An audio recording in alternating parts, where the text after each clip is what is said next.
তবে আমি আল্লাহ বলছি শোনো, পৃথিবীতে সবাই জানবে তোমার নাম আব্দুর রহমান, তুমি মুসলমান, তোমার মুখ ভর্তি দাড়ি আছে, তুমি পাক্কা মুসলমান, তোমার পা পর্যন্ত জুব্বা আছে, তুমি পাক্কা ঈমানদার, তোমার মাথায় পাগড়ি আছে, তুমি পাক্কা ঈমানওয়ালা। আল্লাহ বলছে দুনিয়ার মানুষ তোমাকে জানবে মুসলমান, কিন্তু আমি আল্লাহ আমার খাতাতে মুসলমান না। আল্লাহ বলছেন ওয়ালাকাদ জারানা লিজাহান্নামা কাসীরাম মিনাল জিন্নি ওয়াল ইনস লাহুম কুলুবুন লা ইয়াফকাহুনা বিহা ওয়া লাহুম আ'য়ুনুন লা ইউবসিরুনা বিহা ওয়া লাহুম আযানুন لا يسمعون بها أولئك كالأنعام بل هم أضل أولئك هم الغافلون। এই বান্দা আমি আল্লাহ তোমাকে বলছি শোনো, এই কান থাকতে যখন তুমি শুনতে পাবে না, এই চোখ থাকতে যখন তুমি দেখতে পাবে না, এই বিবেক থাকতে যখন তুমি বিবেচনা করতে পারবে না, দুনিয়ার মানুষ তোমাকে জানবে মুসলমান, দুনিয়ার মানুষ তোমাকে জানবে লোকটা একজন মানুষ। আল্লাহ বলে আমি আল্লাহ তোমাকে মানুষ বলে জানবো না। আল্লাহ বলেন শুধু মানুষ বলে জানবো না, চতুষ্পদ জানোয়ারের চাইতো আমি আল্লাহ তোমাকে নিকৃষ্ট ঘোষণা করলাম। আল্লাহ কেন কুকুরের কথা উল্লেখ করলেন না? আল্লাহ কেন বললেন না গরুর চাইতে নিকৃষ্ট? আল্লাহ কেন বললেন না ভেড়ার চাইতে নিকৃষ্ট? আল্লাহ কেন বললেন না হাঁস মুরগির চাইতে বান্দা নিকৃষ্ট? কেন আল্লাহ এ কথা বললেন না? আল্লাহ বললেন চতুষ্পদ জানোয়ারের চাইতেও বান্দা তুমি নিকৃষ্ট। তখন চোখ থাকতে যখন তুমি দেখতে পাবে না, অর্থাৎ দুনিয়ার কায়নাতকে দেখে যখন আমি আল্লাহ আমার উপরে ঈমান যখন তুমি মজবুত করতে পারবে না, এই কান থাকতে শোনার পরে তাওহীদের কথাগুলো, এই কানে তুমি শুনেছো শরীয়তের কথাগুলো, এই কানে তুমি শুনেছো ইসলামের কথাগুলো, এই কানের মধ্যে যখন তুমি শুনেছো ইসলামের কানুনগুলো, তারপরেও যখন ঈমান আমলকে যখন তুমি ঠিক করতে পারবে না, যেমন আমি আল্লাহ সবথেকে বড় নিয়ামত বান্দা তোমাকে তোমার আকল দিয়েছি, বুদ্ধি দিয়েছি, এই আকল দিয়ে দুনিয়ার সমস্ত জিনিস তুমি চিন্তা করেছো। আমি আল্লাহ আমার নাজনে এমন কুল কায়নাতকে দেখে যখন আমি আল্লাহ আমার উপরে ঈমানটাকে মজবুত করতে পারলে না, তখন আমি আল্লাহ বললাম চতুষ্পদ জানোয়ারের চাইতো তোমাকে নিকৃষ্ট ঘোষণা করলাম। কেন আল্লাহ বললেন না গরুর চাইতো নিকৃষ্ট? কেন আল্লাহ বললেন না ছাগলের চাইতো নিকৃষ্ট? কেন আল্লাহ বললেন না ভেড়ার চাইতো তুমি নিকৃষ্ট? কারণ হাসরের ময়দানে আমার আল্লাহর কাছে সেদিন বলবেন পরওয়ারদিগার আলম, কুকুর দাঁড়িয়ে বলবে তুমি আমাকে বুঝার মতো শক্তি দাও নাই, ওকে বুঝার মতো শক্তি দিয়েছিলে বলে ওর থাকার যাওয়াটা জায়গাটা তিনতলা বিল্ডিং হয়েছিল, ওকে তুমি বুঝার মতো শক্তি দিয়েছিলে বলে ওর থাকার বিছানাটা খুব নরম মোলাম হয়েছিল। আমার কুকুর আমার থাকার ব্যবস্থা তেমন ছিল না, আমি কুকুর আমার খাবার ব্যবস্থাটা তেমন ছিল না, ওকে স্পেশাল রান্না করে মেহমান দিয়েছে, ও খেয়ে বেশি হলে যেই খাবারটা ফেলেছে ওই খাবারটা আমার নসিবে জুটেছে। দেখেছেন আপনি আপনার গ্রামে যে কুকুরগুলো ঘুরে, যে কেউ 1 কেজি গোস্ত কিনে এনে 1 কেজি মাংস 1 কেজি গোস্ত কিনে এনে সুন্দর করে কষে রান্না করে আর কোনো কুকুরকে দিয়েছে? দেখেছেন? দেখেছেন কোনোদিনও? দেয় না। যেটা তার মালিক খেয়ে পারে নাই, একটা হাড় এপার ওপার এপার উসপার এপার করে তার চেষ্টা করছে, যখন দেখছে আর হচ্ছে না তখন বলে যা ফেলে দিল।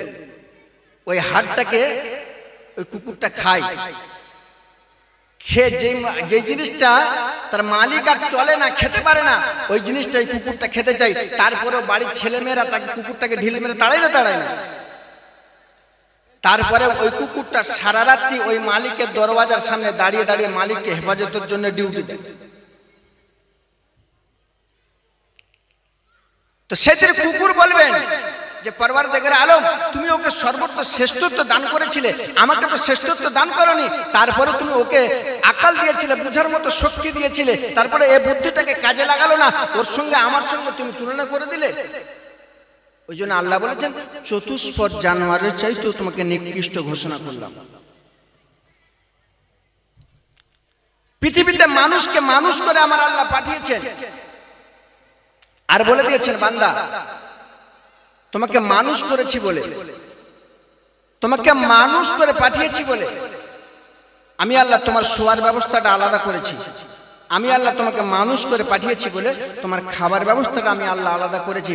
আমি আল্লাহ তোমাকে মানুষ করে পাঠিয়েছি বলে আমি আল্লাহ তোমার বসা, তোমার উঠা বসা, তোমার লেনদেন আদান প্রদানের ব্যবস্থাটা আমি আল্লাহ আলাদা করে দিয়েছি। কোরআনের সঙ্গে যেই কোরআনটাকে যেই কাপড়টার ভিতরে ঢুকানো হয়, ঢুকে এমন করে দড়ি দিয়ে পেঁচিয়ে রাখা হয়, ওই কাপড়টার নাম কি বলুন? জুজদান। কোনোদিনও কোনো মানুষকে দেখেছেন যে মানুষটার জীবনে কোনোদিনও নামাজ পড়ে নাই, যেই মানুষটার জীবনে কোনোদিনও রোজা রাখে নাই, যেই মানুষটার জীবনে কোনোদিনও ভালো কাজ করে নাই, ওই মানুষটার চোখের সামনে ওই জুজদানটা পড়ে আছে, ওই মানুষটা ওই জুজদানটার উপরে পা দিয়ে চলে গেছে। দেখেছেন? কোনোদিনও সম্ভব নয়। কারণ জুজদার সম্পর্ক কার সঙ্গে বলুন? কোরআনের সঙ্গে। ওই রকম বান্দা কোরআনের সঙ্গে সম্পর্ক থাকার জন্য 30 টাকার কাপড়ের মর্যাদা এতটা, তাকে ডিঙিয়ে কোনো মানুষ যাবে না।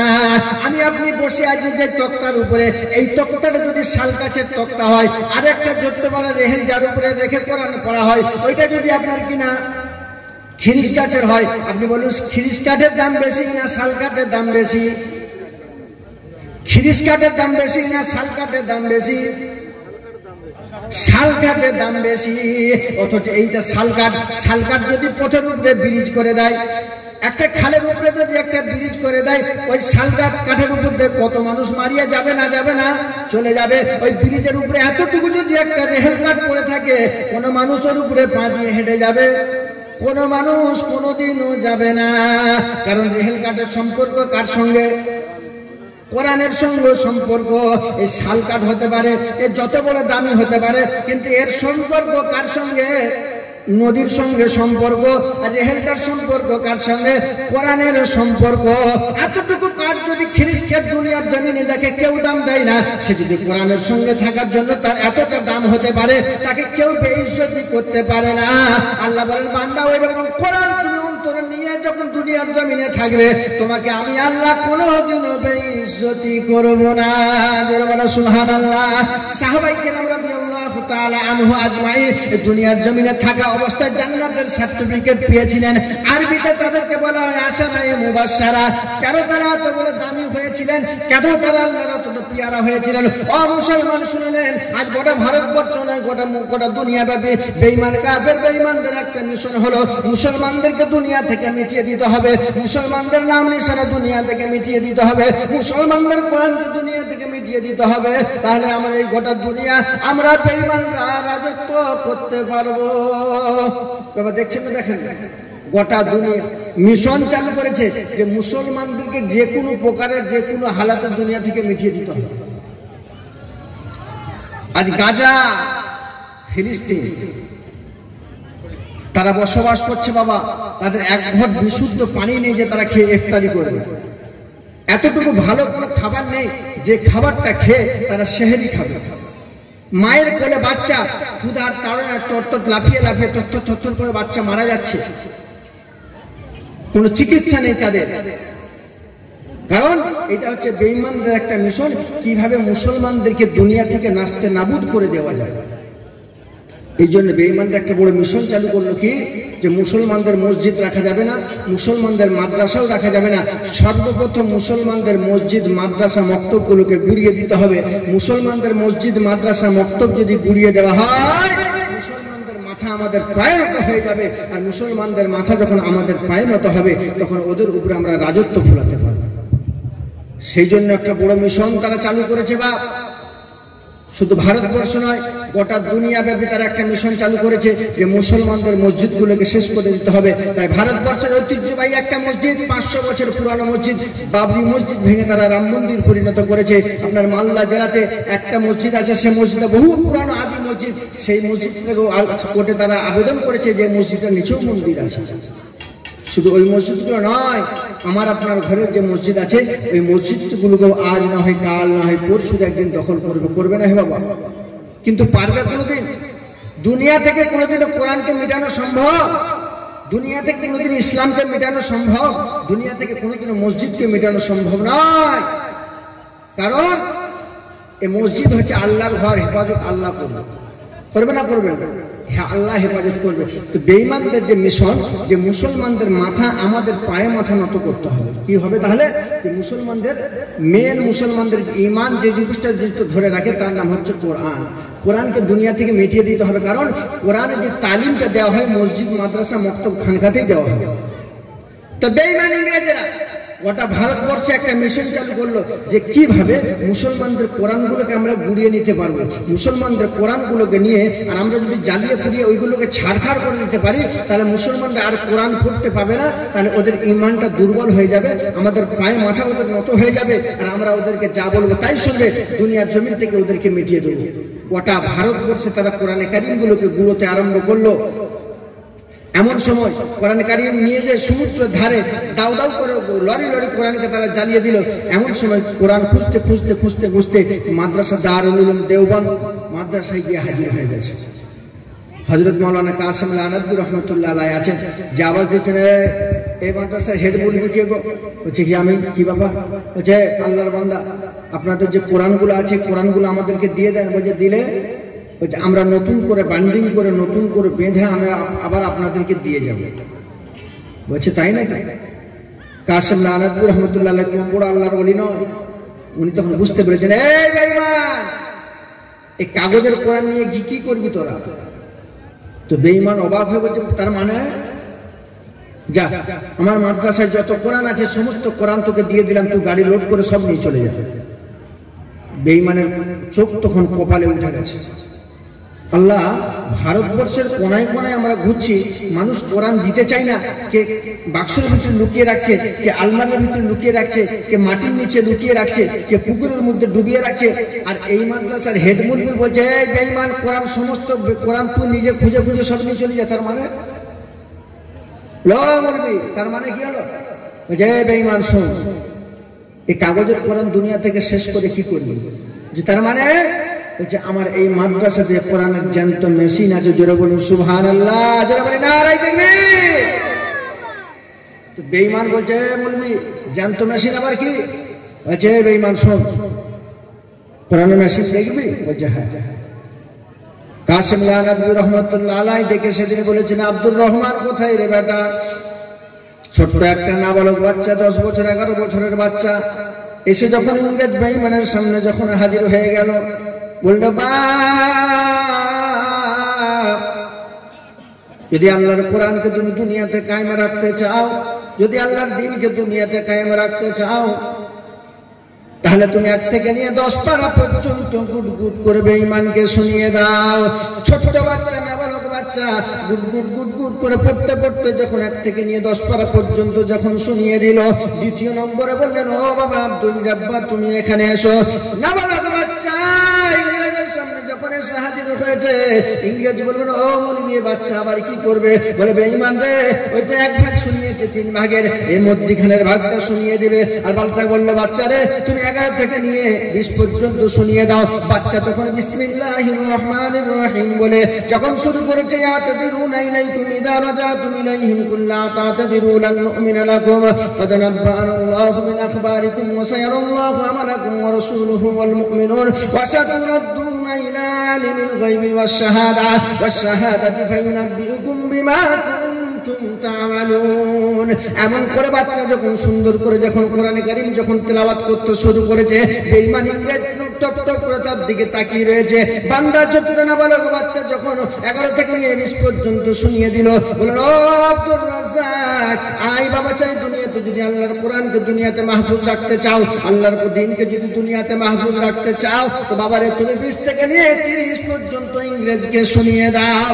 3টে বাচ্চা মিলে যখন ইংরেজের সামনে বসে যখন গুট গুট গুট গুট গুট গুট করে যখন 30টা পারা কোরআন যখন শুনিয়ে দিল, ইংরেজের চোখ তখন কপালে উঠে গেছে। আর বলেছে, চল রে চল, মুসলমানদের কোরআন কোনোদিন দুনিয়ার জমিন থেকে মিটিয়ে দেওয়া যাবে না, কারণ মুসলমানদের কোরআনের জ্যান্ত মেশিন রয়েছে জমিনে। জোরে বলে সুবহানাল্লাহ, জোরে বলে নারায়ে তাকবীর।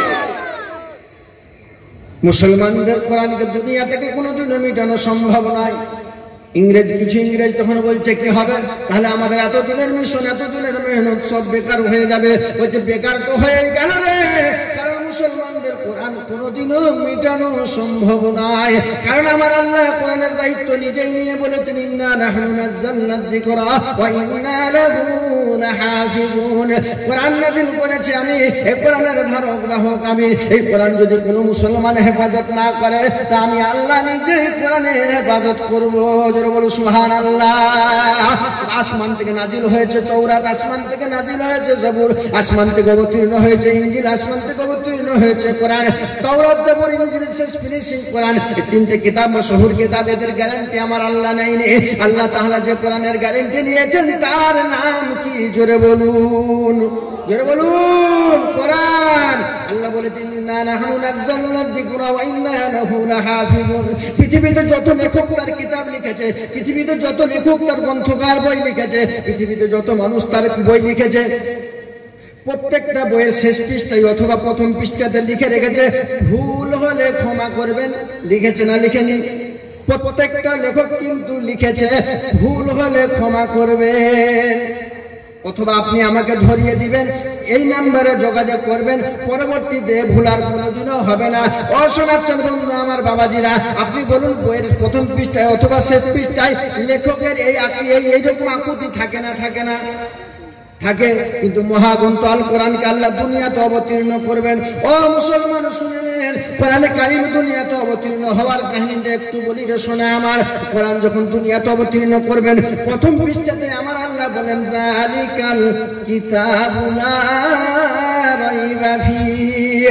আমার বান্দা বান্দীরা শুনেলে, এই বেঈমানেরা তোদেরকে বলছি, তোরা শুনেলে, এই কিতাবের মধ্যে ভুল তো দূরের কথা, এতটুকু সন্দেহ এ কোরআনের মধ্যে নেই। যারা বলো সুবহানাল্লাহ।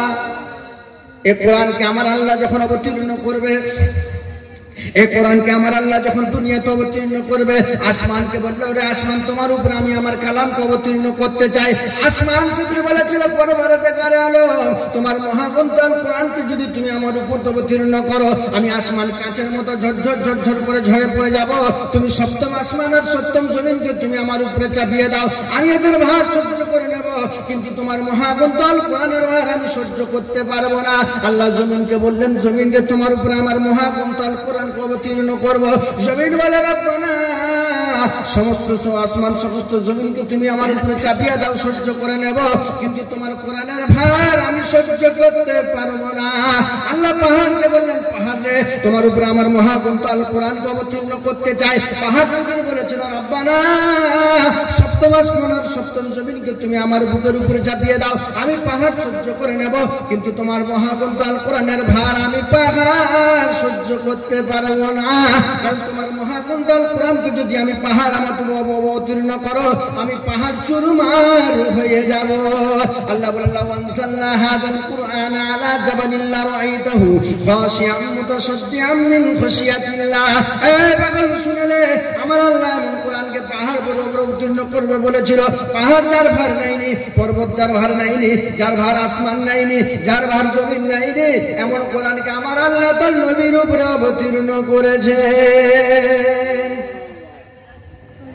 নবীর উপর অবতীর্ণ করে আর বলে দিয়েছেন, ইন্না নাহনু নাযালনা যিকরা ওয়া ইন্না লাহু লাহাফিজুন। এই কোরআনকে যদি কোনো মুসলমান হেফাজত না করে, আল্লাহ বলে আমি নিজেই হেফাজত করব।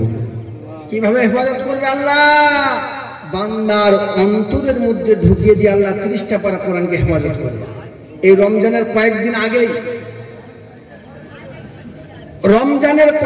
আগেই হাওড়া জেলার অন্তর্গত ধুলাগড় থানায় একটা মাদ্রাসার জলসায় গিয়েছিলাম। 5টা ছেলে পাগড়ি পেয়েছে। তার মধ্যে একটা ছেলে ছিল 13 বছর বয়স, শুধু হাফেজ হয় নাই, বৈঠক দিয়ে তারপরে পাগড়ি দেওয়া হয়েছে।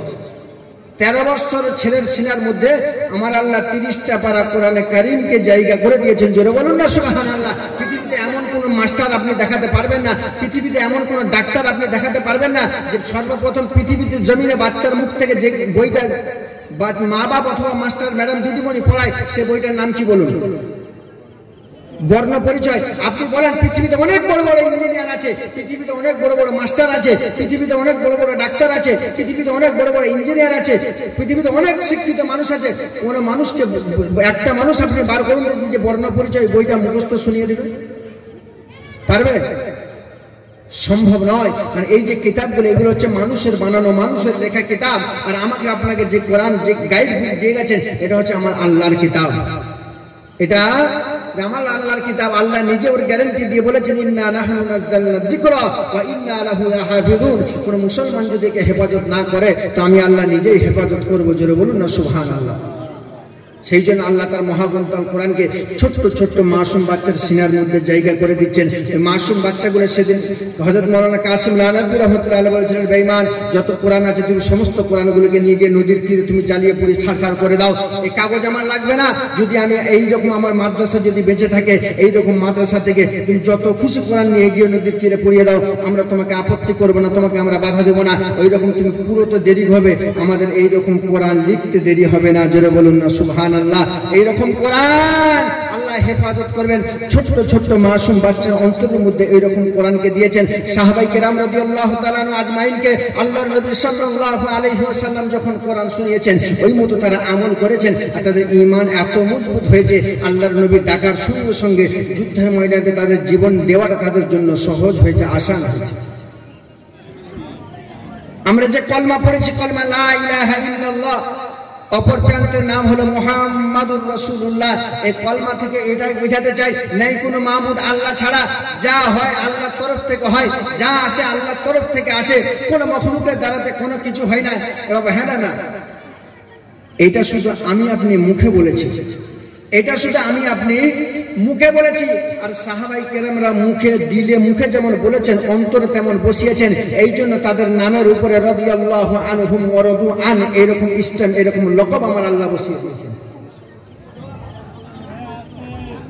আমি এই কলমা পড়েছি, সাহাবাও কলমা পড়েছেন। আমি এই কলমা পড়েছি, সাহাবায়ে কেরাম কলমা পড়েছেন। তার কলমা আর আমার কলমার মধ্যে পার্থক্য হলো এতটাই যে আমি কলমা পড়ে আমি বাড়ি থেকে আল্লাহর রাস্তায় বেরোতে পারি না, আর তারা কলমা পড়ে বাড়িতে থাকতে চায় না। আমি আমার এই কলমা পড়ে আমার জীবন আমি দিতে চাই নাই, তারা এই কলমা পড়ে তার জীবন দুনিয়ার জমিনে রাখতে চাই না। আল্লাহর নবী সাল্লাল্লাহু আলাইহি ওয়াসাল্লামের একজন সাহাবা, বাপ অনেক আগেই মারা গেছে, মা বেঁচে আছেন কিন্তু মা অন্য জায়গায় বিবাহ করেছেন। চাচার কাছে ছোট্টবেলা থেকে লালন পালন হয়েছে। ঈমানটা দেখুন তার কত মজবুত ঈমান। আজ আমার দাদা মুসলমান ছিল, আমি মুসলমান। আজ আমার বাপ মুসলমান ছিল, সেই সূত্রে আমি মুসলমান। এই জন্য ইসলামের জানাজা আমার মহল্লা থেকে, আমার পাড়ার থেকে, আমার বাড়ির থেকে বের হয়ে যাচ্ছে। আমার অন্তর কাঁদে না, আমার কল্পনা চিন্তাও করে না। নাম তার আব্দুল উজ্জা। চাচার কাছে লালন পালন হয়েছে। চাচা অনেক ধন সম্পদ, অট্টালিকা, পয়সা, বিল্ডিং, বালাখানার মালিক। সমস্ত চাচার কোনো ছেলে পুলে নেই, যে সমস্ত অংশ এই আব্দুল উজ্জাই পাবে। গোটা মক্কা মদিনার মানুষ জানতো যে চাচা মারা যাওয়ার পরে সমস্ত সম্পত্তির অধিকার এই আব্দুল উজ্জারই হবে। কিন্তু আল্লাহর নবী যখন মদিনার অলিগলির ভিতরে যখন কলমার দাওয়াত দেয়, ইয়া আইয়ুহান নাস কুলু লা ইলাহা ইল্লাল্লাহ তুফলিহুন, তোমরা আল্লাহকে মেনে নাও, তোমরা কামিয়াব হয়ে যাবে। তখন আব্দুল্লাহ মনের মধ্যে ফুটতো যে আব্দুল্লাহর বেটা মোহাম্মদ যে কলমার দাওয়াত দেয় সত্যি এইটাই ঠিক। তো একদিন আর নিজে যখন কন্ট্রোল করতে পারছেন না, তখন চাচাকে বললেন, চাচা ওই যে মোহাম্মদ বলে যে লোকটা যে দাওয়াত দেয় কলমার, আপনি বলুন তো ওই লোকটা কেমন? তো চাচা বলছে লোকটা একদম যখন ফালতু লোক। ওই যে কলমা ইসলামের যে দাওয়াতটা হচ্ছে একদম নোংরা লোক, এর কথা শোনা যাবে না, এর কথা ভাবাও যাবে না, এর কথা শোনাও যাবে না।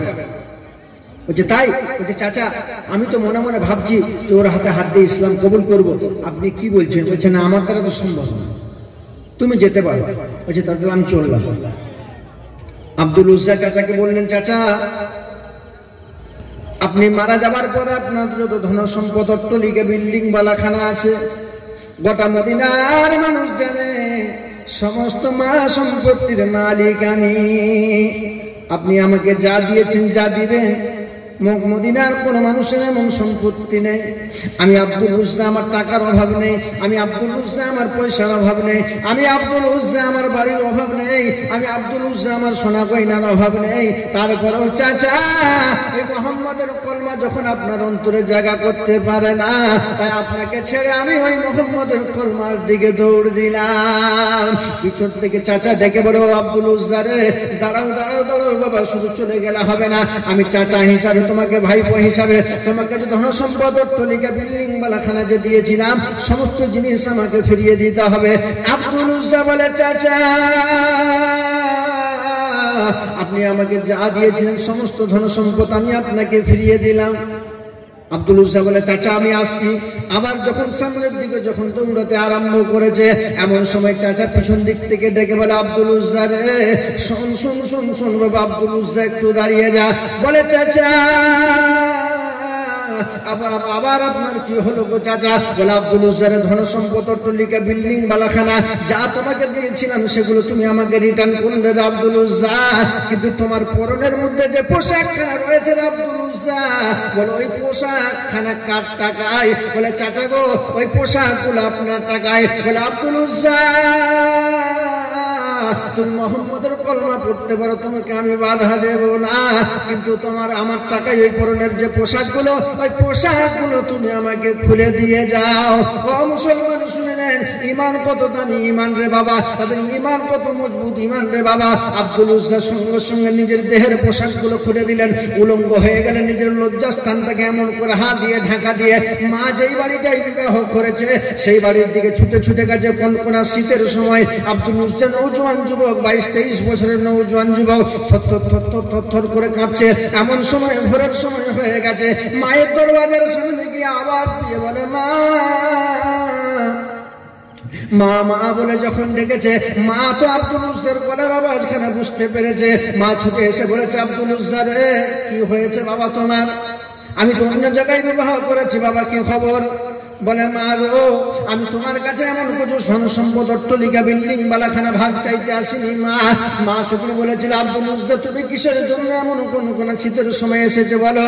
বলে মা এই পৃথিবীর জমিনে ধন সম্পদ পয়সা অট্টালিকা বিল্ডিং বালাখানা আমার কমই ছিল না মা। বলছে বাবা আব্দুল উজ্জা তোমার এমন করুণ দশা হলো কি করে?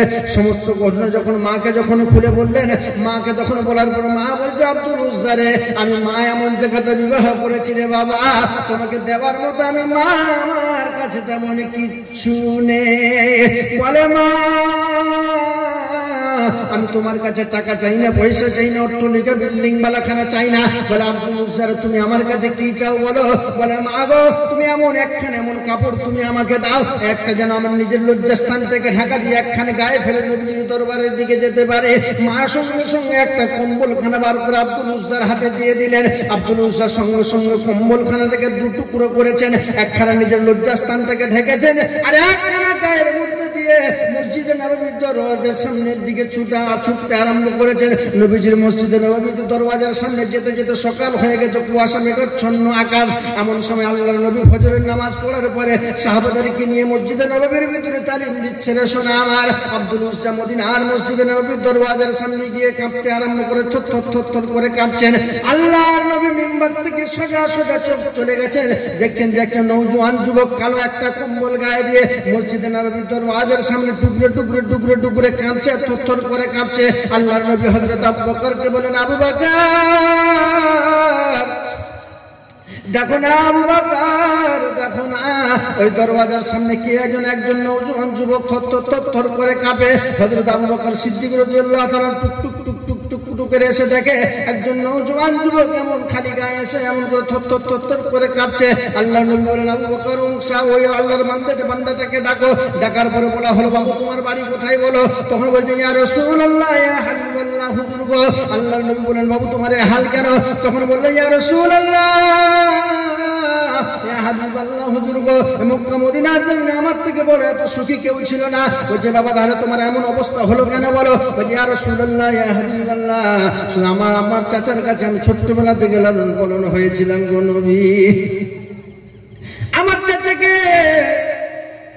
আমি যখন বললাম চাচা ওই আব্দুল্লাহর বেটা মুহাম্মদ যে কলমার দাওয়াত দেয় বলুন চাচা আপনাকে কেমন লাগে? চাচা বলে আমার একদম পছন্দ হয় নাই। আমি বললাম চাচা আপনার পছন্দ নাও হতে পারে, কিন্তু আমি পছন্দ করে ওই নবীর মুহাম্মদের কাছের দিকে রওনা দিলাম। চাচা পিছন দিকে ডেকে বলো আব্দুল উজ্জা তোমাকে আমি যা সম্পত্তি দিয়েছিলাম সমস্ত সম্পত্তি দিয়ে দাও। আমি চাচাকে বললাম চাচা তোমার সমস্ত সম্পত্তি দিয়ে দিলাম। চাচা বলে আব্দুল উজ্জা রে শুধু সম্পত্তি দিলাম দিলে হবে না, তোমার পরনে যে পোশাকটা রয়েছে আব্দুল উজ্জা ওইটা আমাকে দিয়ে যেতে হবে ইয়া রাসূলুল্লাহ ইয়া হাবিবাল্লাহ। এমনকি উলঙ্গ হয়ে নিজের পরনের পোশাকখানা দিয়ে আমি আমার মায়ের দরওয়াজার সামনে এসে হাজির হয়েছিলাম। মা আমাকে একখান কম্বল দিয়েছিল গায়ে দেওয়ার জন্য, সেই কম্বলটাকে দু টুকরো করে একখান নিজের লজ্জাস্থান ঢেকেছি আর একখান গায়ে দিয়ে আপনার দরওয়াজার সামনে এসেছি। আল্লাহর নবী আব্দুল উজ্জাকে জড়িয়ে ধরাও মা করে কাঁদে।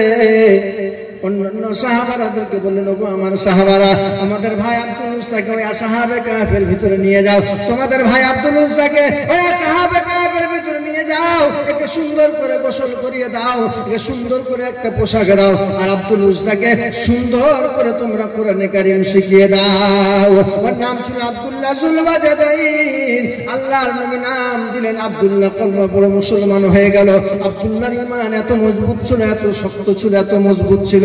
আব্দুল্লাহ যখন কোরআনে কারীম যখন শিখে নিয়েছেন, এমন সময় সাহাবে কাফের ভিতরে আব্দুল উজ্জা যখন কোরআনে কারীম তেলাওয়াত করে, অন্যান্য সাহাবাদের নামাজের মধ্যে তখন ডিস্টার্ব হয়ে যায়, গন্ডগোল হয়ে যায়। অন্যান্য সাহাবা আল্লাহর নবীকে বললেন, ইয়া রাসূলুল্লাহ ইয়া হাবিবাল্লাহ, আমাদের ভাই আব্দুল উজ্জা এত জোরে কোরআনে কারীম তেলাওয়াত করে, এত জোরে কোরআনে কারীম তেলাওয়াত করে, আমাদের নামাজেও বড় বিঘ্ন ঘটে যায় গো নবী। আল্লাহর নবী ডাক দিয়ে বলেন, সাহাবারা রে, তোমাদের ঈমানের থেকে আমার আব্দুল্লাহর ঈমান বড় মজবুত ঈমান রে। তুমি তো শুধু ঘর ছেড়েছো সাহাবারা, তুমি শুধু বিবি ছেড়েছো সাহাবা, তুমি শুধু মাকে হারিয়ে দিয়েছো গো সাহাবা, কিন্তু আমার আব্দুল উজ্জা পৃথিবীর সমস্ত সুখকে ত্যাগ করে দিয়ে আজ ইসলামের ছায়া তলে এসে আমি নবী মুহাম্মদুর রাসূলুল্লাহ আমার হাতে হাত দিয়ে কলমা পড়ে মুসলমান হয়ে গেছে। অর্থাৎ আমার আব্দুল্লাহ যত জোরে কোরআন পড়তে চায়, আমার আব্দুল্লাহকে তত জোরে কোরআন পড়তে তোমরা দাও। আব্দুল উজ্জার মনের মধ্যে এমন তামান্না জন্মে গেছে, এমন আকাঙ্ক্ষা জন্মে গেছে, কারণ রাসূলের মুখ থেকে শুনেছেন, যদি শহীদি মরণ যদি দুনিয়ার জমিনে হয়ে যায়, দুনিয়া থেকে মরতে দেরি হবে, দুনিয়ার জমিন থেকে বিদায় নিতে দেরি হবে, আল্লাহর জান্নাতে যেতে দেরি হবে না। আল্লাহর নবী সাল্লাল্লাহু আলাইহি ওয়াসাল্লাম যুদ্ধের ময়দানের জন্য কমান্ডার যখন নিযুক্ত করছেন, নশওয়ারা যখন আরম্ভ করেছেন, এমন সময় সাহাবারা যার কাছে যা মাল ছিল সমস্ত মালখানা এনে নবীজির দরবারে যখন হাজির করে দিয়েছেন, আব্দুল উজ্জা নবীজির পাশে গিয়ে ডুগরে ডুগরে কেঁদে কাঁদছেন। আল্লাহর নবী বলেন, আব্দুল উজ্জা রে, বলো তুমি এমন করে ডুগরে ডুগরে কাঁদো কেন? বলে, ইয়া রাসূলুল্লাহ ইয়া হাবিবাল্লাহ, আপনি নবী যখন যুদ্ধের ময়দানের জন্য জান চেয়েছেন, সবাই জান দিতে প্রস্তুত, আবার আপনি যখন মাল চেয়েছেন গো নবী, আপনার সাহাবাদের কাছে যার কাছে যা মাল আছে তারা এনে হাজির করেছে, আপনার দরবারে হাজির করেছে। আমি এমন একজন আল্লাহর বান্দা, আমি নিজের জানখানা দিতে পারি গো নবী, কিন্তু একটা টাকা দেওয়ার মতো আমার কাছে ক্ষমতা নেই। ইয়া রাসূলুল্লাহ ইয়া হাবিবাল্লাহ, আপনি যদি অনুমতি দিতেন কাফের বেঈমানদের বিপক্ষে যুদ্ধের ময়দানে গিয়ে আমি আমার নিজের জীবনটাকেও বিলিয়ে দিতাম।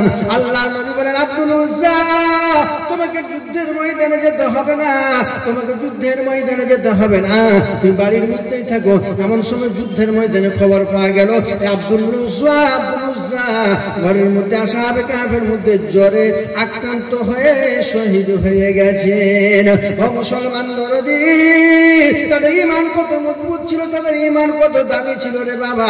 এমন সময় আল্লাহর নবী এমন যুদ্ধের ময়দানে যখন ডাক দিয়েছেন, সাহাবাদেরকে বলেছেন, সাহাবারা তোমাদের কাছে যার যার কাছে যায় এনে আমার দরবারে হাজির করো।